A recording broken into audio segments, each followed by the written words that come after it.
Hello? Good morning.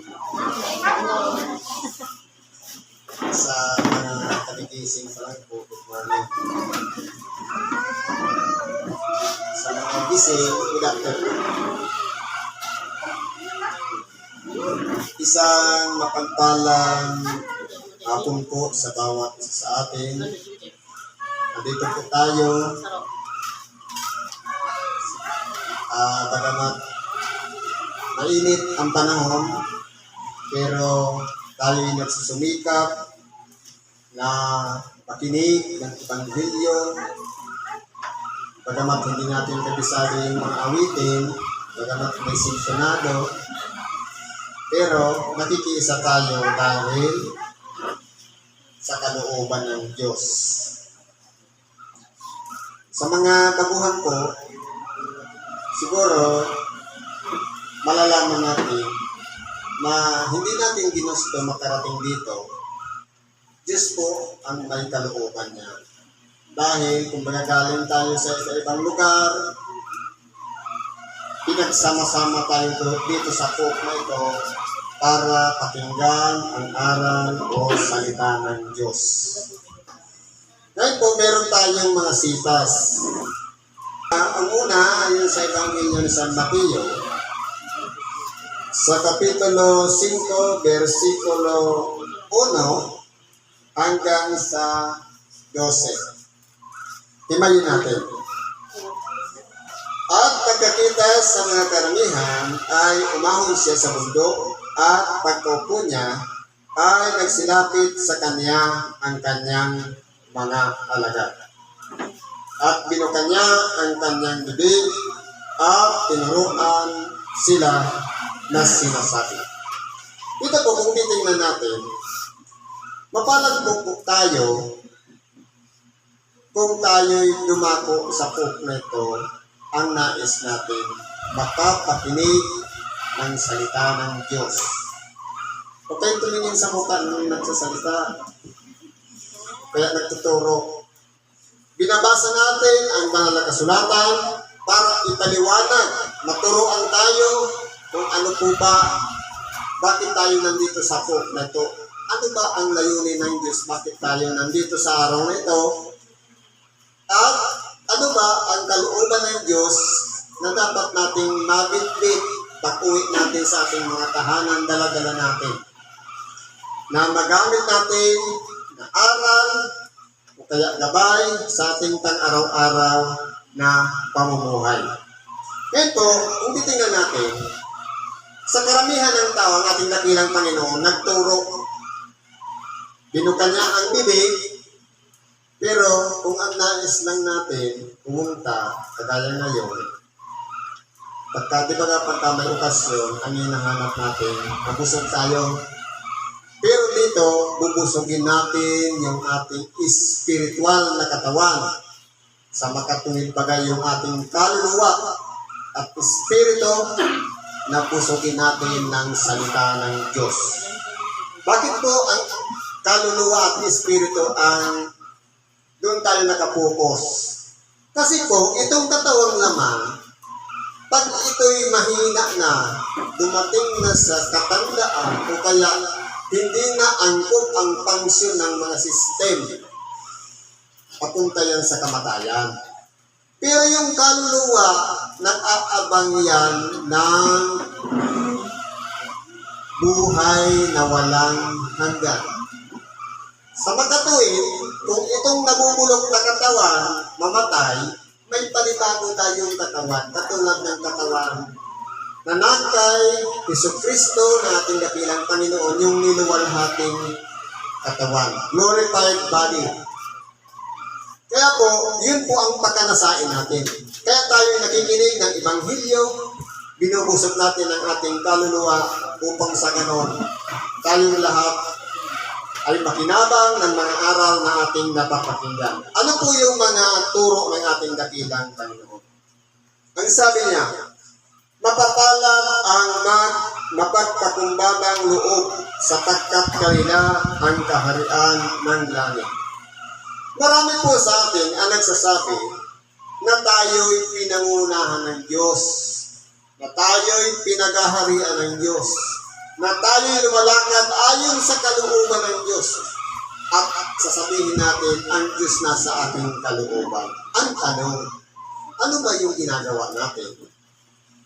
Kung halimbawa, ang naririyan sa ating isip, kataasan, pagmamalaki, sariling kapurihan, kumbaga, sabi niya, nagbubuhat ng sariling bangko, na siya na ang pinakamagaling.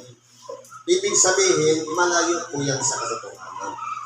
Talagang sinasabi dito, mapagpakumbabang loob.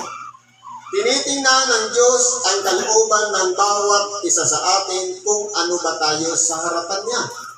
Sapagkat meron po mga tao na kapag halimbawa tumagal na sa pakikinig ng Ebanghelyo, halimbawa, naging membro, tapos umabot na ng 10 taon na nakikipag-aral ng salita ng Diyos, nung natuto na, pagka minsan nagsasawa ng makinig ng Ebanghelyo, sawa na sa pagmumuka ng nagsasalita, sawa na sa aral.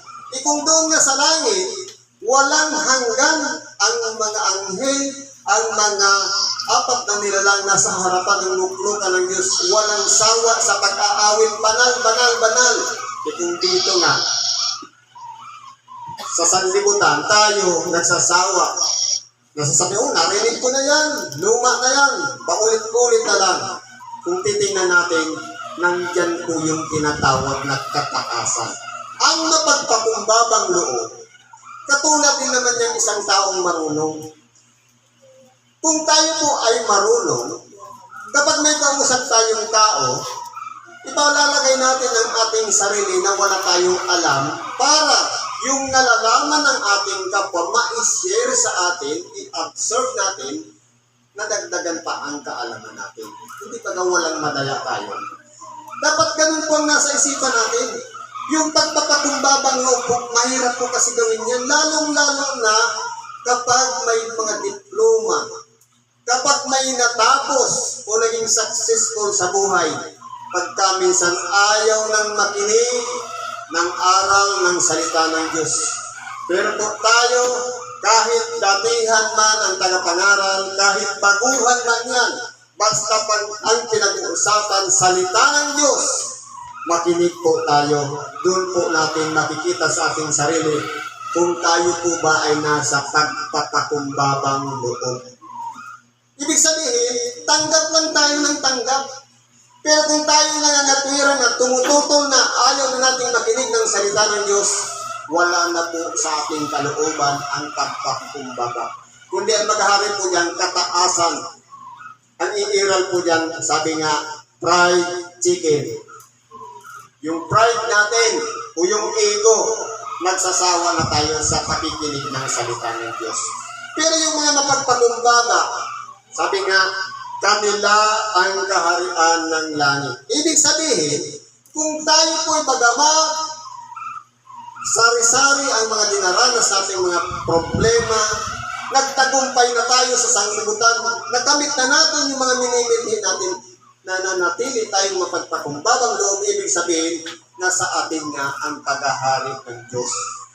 Dahil siya po ang nangunguna sa atin. Ibig sabihin, hindi na yung sarili natin gusto, ang nasusunod, nakaluklok na pala sa ating kalooban. Kaya kung ang pangalan mo, halimbawa Alexander, hindi na si Alexander ang nasusunod, kundi yung Diyos. Nasa kalooban natin, yun na yung nasusunod.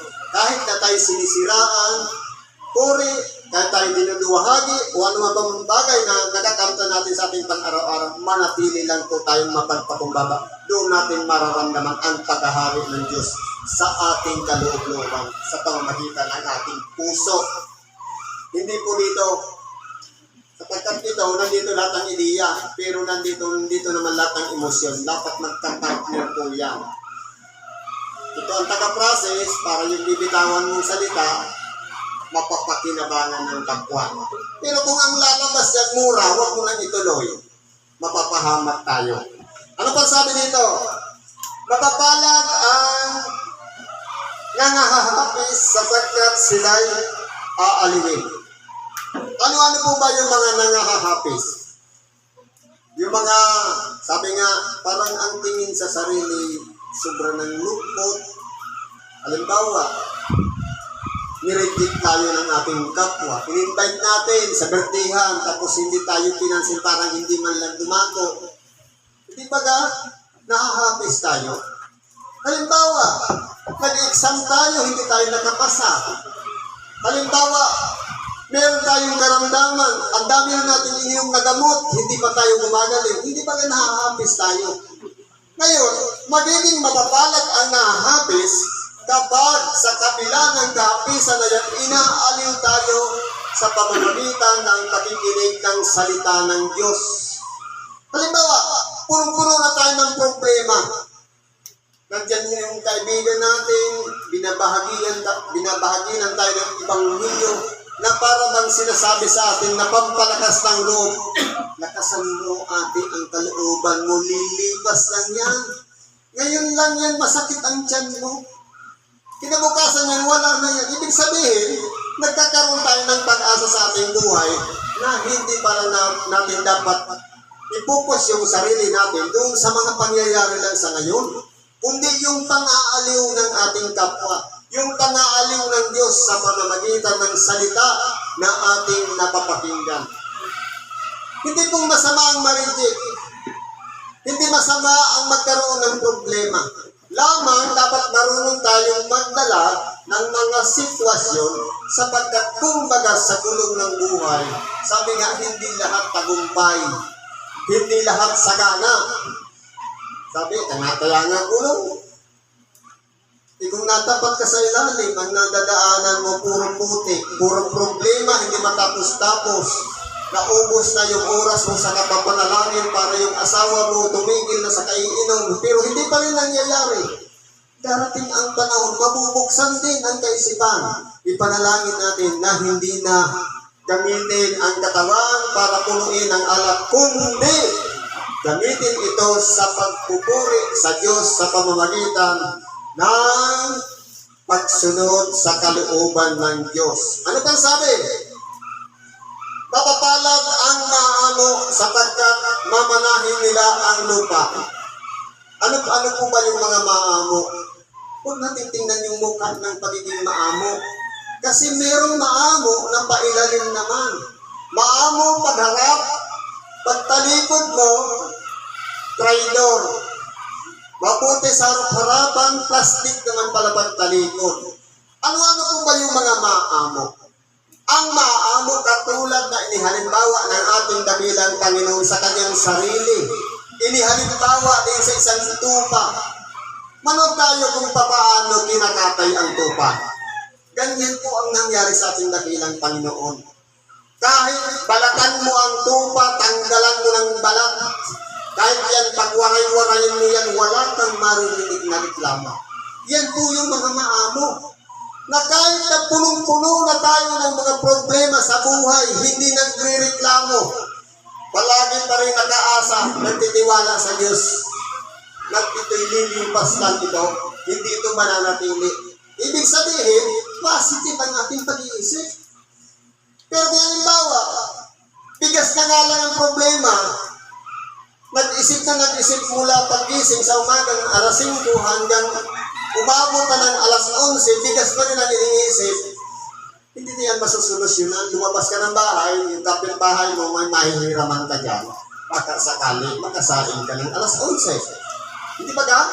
Kaya kung tayo to, hindi natin ginagamitan ng paggawa, puro lang kaiisip, pinapahirapan lang natin ang ating sarili. Kaya ang kaamuan to, hindi sa itsura ng pagmumukha, kundi yung tibay ng sarili na pagamat, napakabibigat ng mga problema, mga pagsubok sa buhay na nanatili sa nakatayo. Matibay at hindi kayang magiba dahil sa pananampalataya na sumasa kanya. Mapalad tayo kung tayo mo'y nananahan sa ganung bagay. Ano ba sabi? Mapapalad ang nangagugutom at nangunguhaw sa katwiran sapagkat sila'y bubusugin. Halimbawa, ilagay natin dito sa sitwasyon.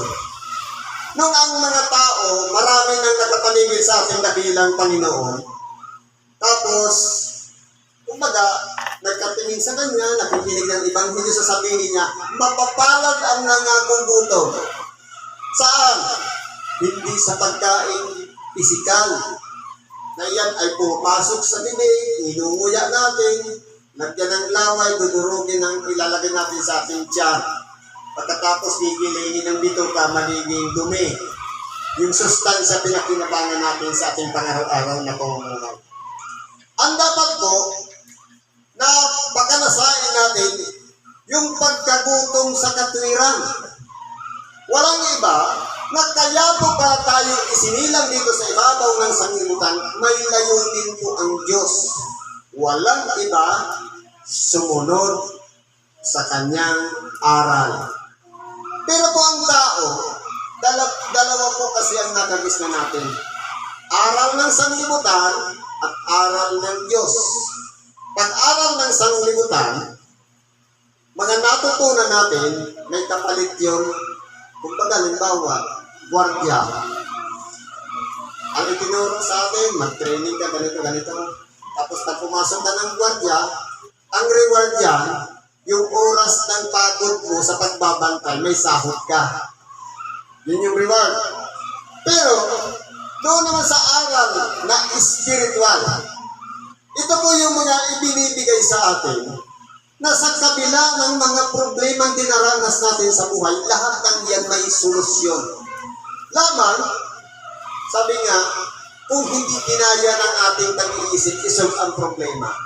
Sabi nga, kung sino man ibang nagkukulang ng karunungan sa inyo, humingi siya sa Diyos. E paano tayo hihingi sa Diyos? E kung nagdadalawang isip tayo, huwag hihingi katulad ng alon sa dagat na padala-dalawa pag-iisip. Kundi dapat maging 100% ang ating pananalig na kaya tayo dumudulog sa Diyos, may solusyon kung darating sa atin. Kaya po, kung tayo po, mga nabusog na ng aral dito sa ibabaw ng sanglibutan, nagtagumpay na tayo lahat, nakamit na natin, naging mayaman na tayo, asinsado tayo, may pamilya tayo, marami tayong ari-arian. Pero kung gutom naman tayo sa katwiran, na kahit minsan hindi man lang tayo nakapasok ng simbahan, nakapakinig ng Ebanghelyo, minsan, yan pa sa palengke, may mga nag-iibanghelyo dyan, nire-reject pa natin. Hindi pa tayo doon busog. Sapagkat gutom na gutom tayo sa katwiran. Pero ano ang pinakananasan natin? Yung mga kagutuman lang na pansarili sa makatuwid, yung mga material na bagay na pangangailangan ng ating katawan. Kaya po ang tao, may tatlong sanggap, kaluluwa, espiritu at katawan. Dapat po lahat yan binubusog natin. Yung katawan, pakainin mo ng pagkain. Pero ang kaluluwa, pakainin din natin ng pagkain espiritual. Anong sabi ng ating dakilang Panginoon nung tuksoin siya ng Diablo? Kung ikaw nga ang anak ng Diyos, gawin mong tinapay ang mga bato nito. Ano ang sagot ng ating dakilang Panginoon? Nasusulat, hindi lamang sa tinapay ng buhay ang tao, kundi sa bawat salitang lumalabas sa bibig ng Diyos. Ibig sabihin, ang pakikinig ng Ebanghelyo, parte ng ating buhay para mabusog tayo, parte ng ating buhay para magtagumpay tayo, para lumakas tayo. Nang sa ganun, yung mga dumarating na mga problema sa ating buhay, bagamat hindi pa natatalos ng ating pag-iisip, naging prepare na tayo dahil yung aral sumasa atin. Yun po yung magtuturo sa atin kung paano natin mapagtatagumpayan ang mga sitwasyon. Kaya po, kung binubusog natin ang ating katawan o ang ating tiyan ng pagkain material, busogin din natin ng pagkain spiritual sa makatuwid bagay yung salita ng Diyos. Magsimba tayo. Ngayon wala nang imposible. Kung mabigat ang paa, ayaw lumakad, ayaw magbangon, pumunta ng simbahan, wala nang imposible ngayon. May telebisyon, yun mo. Pagkapagsisimba ka sa telebisyon, may mga YouTube, maraming platform ngayon, kahit ka sa TikTok meron. Lamang, dapat ibuhos naman ang ating sarili na kapag yan ay pinapakinggan natin na yung aral, pag nilay-nilayan natin para mabusog naman ang ating kaluluwa. Kaya po, yung pagkagutom o pagkauhaw, dapat po mapawi yan sa pamamagitan ng salita ng Diyos. Ang salita ng Diyos, yun ang nagbubusog sa atin. At yung kapangyarihan ng mga salita ng Diyos na siya ang nagpapatibay sa atin, nararamdaman natin ang kapangyarihan ng Espiritu Santo na parang binabago tayo. Kung dati natin ginagawa, malayo natin nagagawa ang mga bagay. Pero nung magarinig tayo ng salita ng Diyos, parang hindi na natin ginagawa yung mga dati natin ginagawa. Sapagkat may Espiritu Santo na nagtutulak sa ating sarili na huwag na natin gawin yung mga masasamang bagay. Kaya yan po, kung titingnan natin, hindi man tayo kumain ng pagkain physical, pero nabubusog tayo. Nagkakaroon tayo ng pag-asa na kaya tayo nabubuhay dito sa ibabaw ng sanglibutan. May objective po ang bawat isa sa atin na kinakailangan maabot natin kung magtamo tayo ng pangako ng Diyos sa makatuwid yung buhay na walang hanggan. Ano bang sabi dito? Mapapalad ang mahabagin sapagkat sila'y kahabagan. Tanungin po natin ang ating mga sarili. Paano ba tayo mahabag sa kapwa? Yun ba? Kaya tayo nahabag dahil umaasam tayo ng ganti sa atin. Dahil kung pagkaminsan tayo po hinahabag, parang naawa lang tayo sa kapwa, parang ang iba dyan, pakitang tao. Para i-display ang sarili na mahabagin siya. Pero ang tunay pong mahabagin, ibig sabihin niyan, kahit may tao man yan nakakakita o wala, ang pagiging mahabagin ay hindi bunga ng dikta ng isip, kundi mula sa puso. Kaya niya kinahabagan ng kapwa. Dahil yun talaga yung nais ng kanyang puso. Kaya kung halimbawa, nahabag ka lang sa kapwa, dahil may camera, ngayon, napakaraming mga nahahabag ngayon sa YouTube. May camera nakaabang na may yung mga foreigner na nagbibigay ng kaloob. Mahabagin na sila, pero ang kapurihan nila, tinanggap na nila sa pamamagitan ng mga bawat tao nakakapanood noon, tinanggap na nila ang sa kanila'y ganti. Pero po, kung tayo po'y nahabag sa kaloob-looban natin, sa ating kapwa, na hindi natin ipinagkwikwento. Halimbawa, may biyaya tayo sa kami sa paghihilot o sa panggagamot. Tapos mayroong isang tao na walang-wala na nga sa buhay, may karamdaman pa, tapos hinilot na natin, nakarecover, gumaling. Pagkatapos, ipagkukwento pa natin, sasabihin natin, itong hindi dahil sa akin yan, patay na yan. Hindi pa ka, mahabagin ba ang tawag noon? Ibig sabihin, wala sa puso yung paggawa, kundi, kumbaga, naghahanap lang yun ng kadahilanan para papurihan ang kanyang sarili. Kaya, dito po, kung tayo po nakakaranas ng pagkahabag din sa kapwa, ibig sabihin, tayo na po ang unang gumawa ng pagkahabag. Sabi nga, mapapalad ang mga mahabagin sapagkat sila'y kahahabagan din. Ibig sabihin, bumabalik po yan sa atin. Ano ba sabi dito? Mapapalad ang may malinis na puso sapagkat makikita nila ang Diyos. Ngayon po, dito sa atin, tanungin natin ang ating sarili. Paano natin makikita ang Diyos? Sa pamamagitan po ng ating paghingi ng tawad. Dahil po, tayo pong mga tao ay makasalanan. Sabi nga, walang matuwid, wala kahit isa.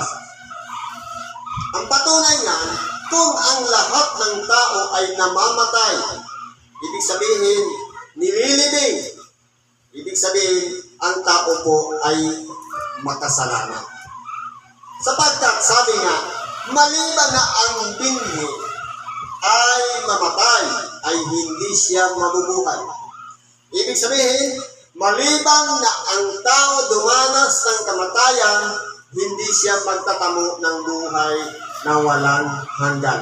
Kaya kinakailangan muna ang tao mamatay, pagkatapos bibigyan tayo ng panibagong katawan, which is buhay na walang hanggan. Yun na yung haharap sa ating dakilang Panginoon. Yung gumagawa ng masama, nung nabubuhay pa dito sa ibabaw ng sanglibutan, nandun naman yan sa paghihirap ng apoy ng impyerno. Pero yung gumawa ng kabutihan sa kanyang kapwa, ang karugtong naman yan, buhay na walang hanggan doon sa piling ng Diyos. Kaya kung titingnan natin, sa oras ng masumpungan natin sa ating sarili, sa pamamagitan ng pakikinig ng Ibanghilyo, at ang tingin natin sa ating sarili parang pinupuntir yun ay nasasaktan tayo, na para bagang sino kaya itong parang kanina pang ako pinatatamaan. Ibig sabihin, ito na yung kapangyarihan ng Ibanghilyo. Ito na yung salita ng Diyos. Bakit po? Ano sabi sa Hebreo 4? Sapagkat ang salita ng Diyos ay buhay, banal at mabisa kaysa ng tabak na may 2 talim na bumabaon hanggang sa paghihiwalay ng kaluluwa at espiritu ng mga kasukasuan at madaling kumilala ng mga haka ng puso.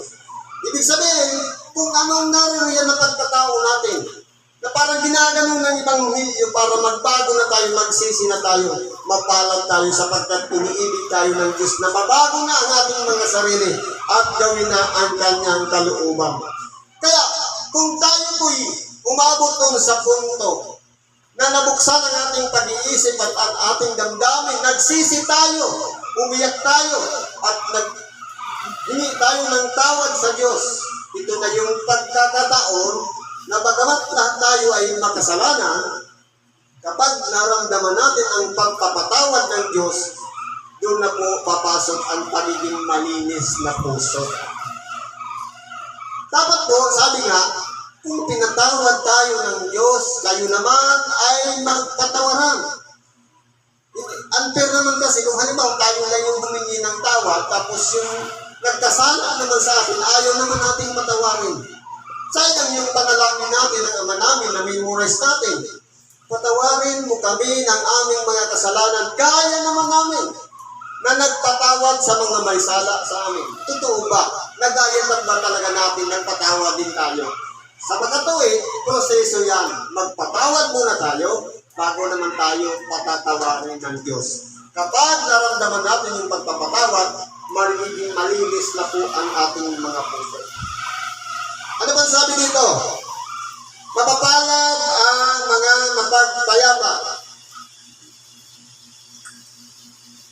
sapagkat sila'y tatawaging mga anak ng Diyos. Ano-ano po ba yung mga mapagpayapa? Halimbawa, pagka may dumarating sa mga punto na mga nagtatalo-talo na o nag-aaway-away, yung tagapagbati na magiging mapalad po yung tatawaging anak ng Diyos.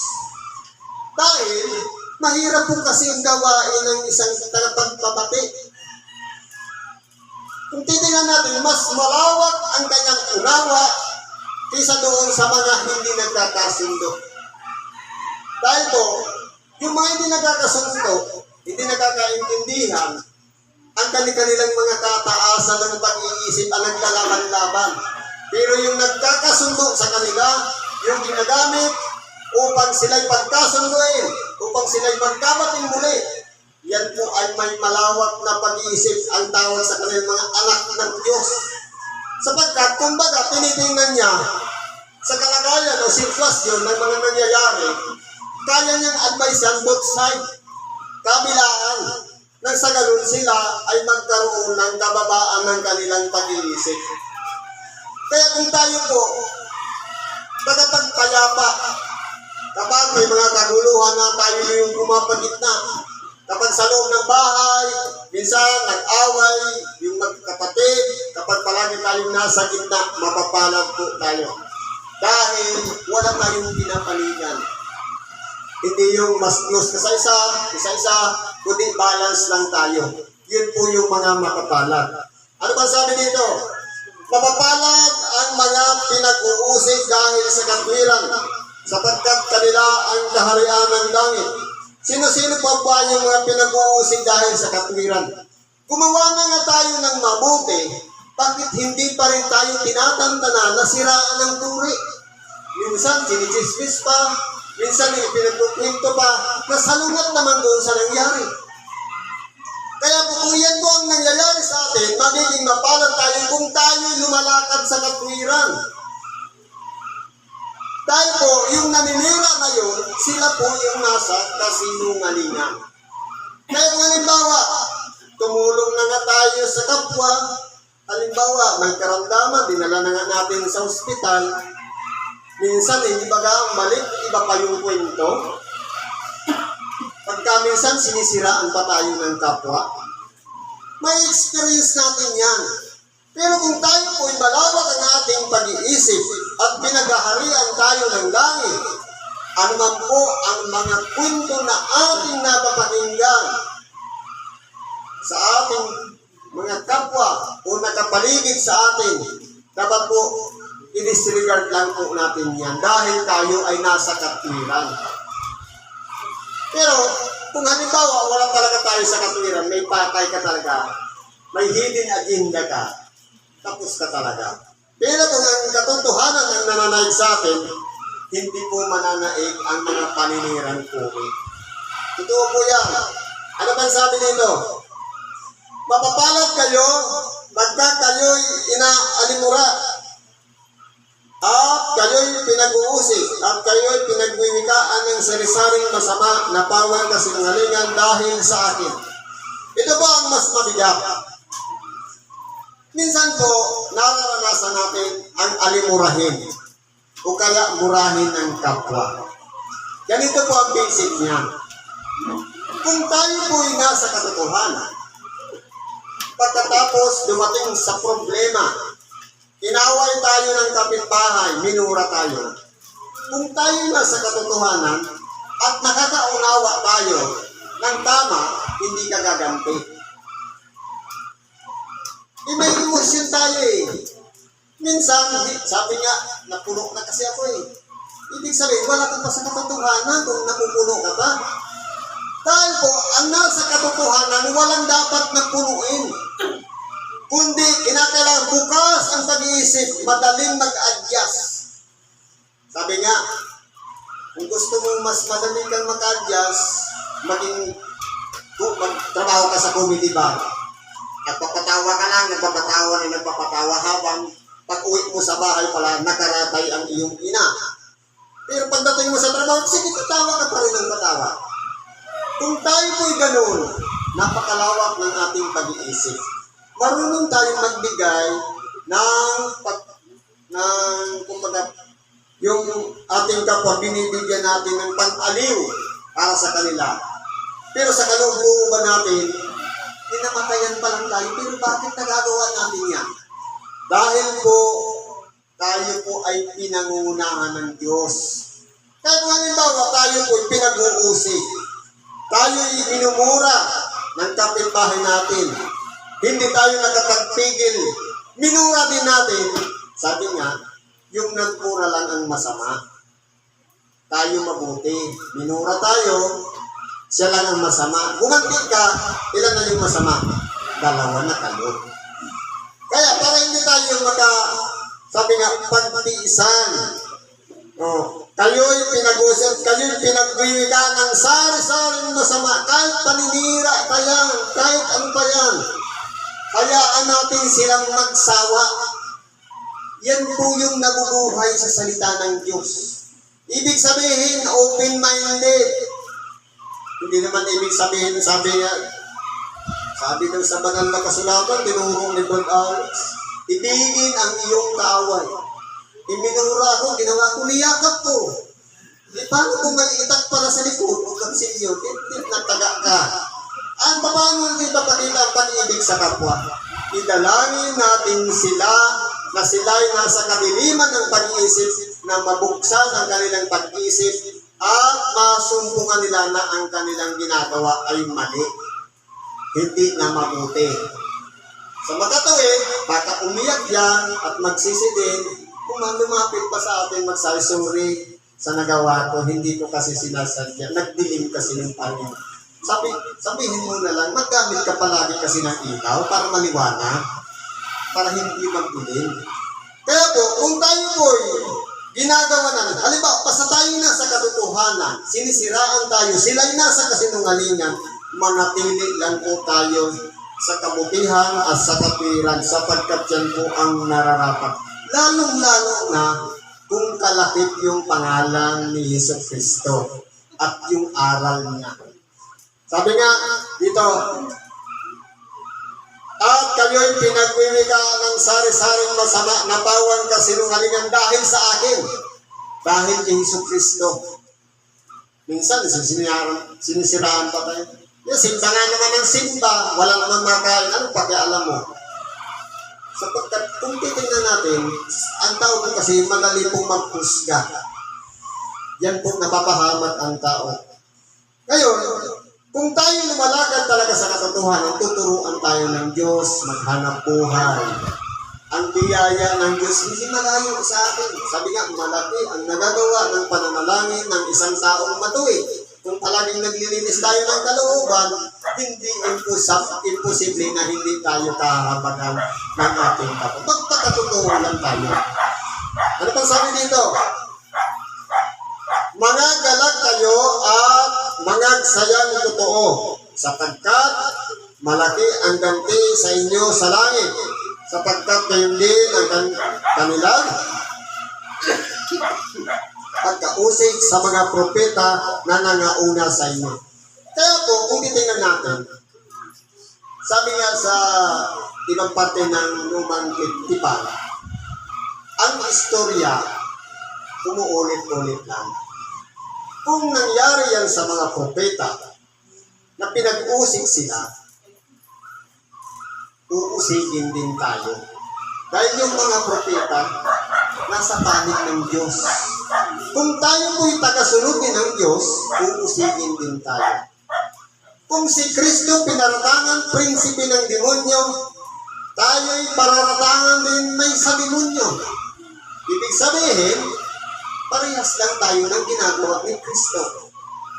Ngayon, kung hindi ka pinapansin at hindi ka sinasabihin na gano'n, ibig sabihin, hindi ka nakasunod kay Kristo, kapanig ka ng kalaban. Kaya kung pinag-uusig ang mga propeta, pinag-uusig ang mga alagad ng ating dakilang Panginoon, kung titignan natin yung mga buhay-buhay ng alagad ng ating dakilang Panginoon, kung ang ating dakilang Panginoon ipinako sa krus ng hugot-hubad, ang kanyang mga alagad naman, hindi lang damit ang tinanggal, pati balat, pero sila'y nagsisigaw pa rin na patawarin ang mga gumawa sa kanila. Kaya po tayo, kung tayo'y nahubog na sa aral, kahit tayo'y gawa ng kasamaan ng ating kapwa, ipapanalangin pa rin natin sila, na bahikayat natin sila na magbago rin sila ng kanilang mga ginagawa. Siguro ganyan na lang ang pagkikibahagi natin sa oras na ito. Salamat po sa oras at pagkakataon na tayo'y pinagsama-sama sa lugar na ito. Ano man po ang mga karaingan natin.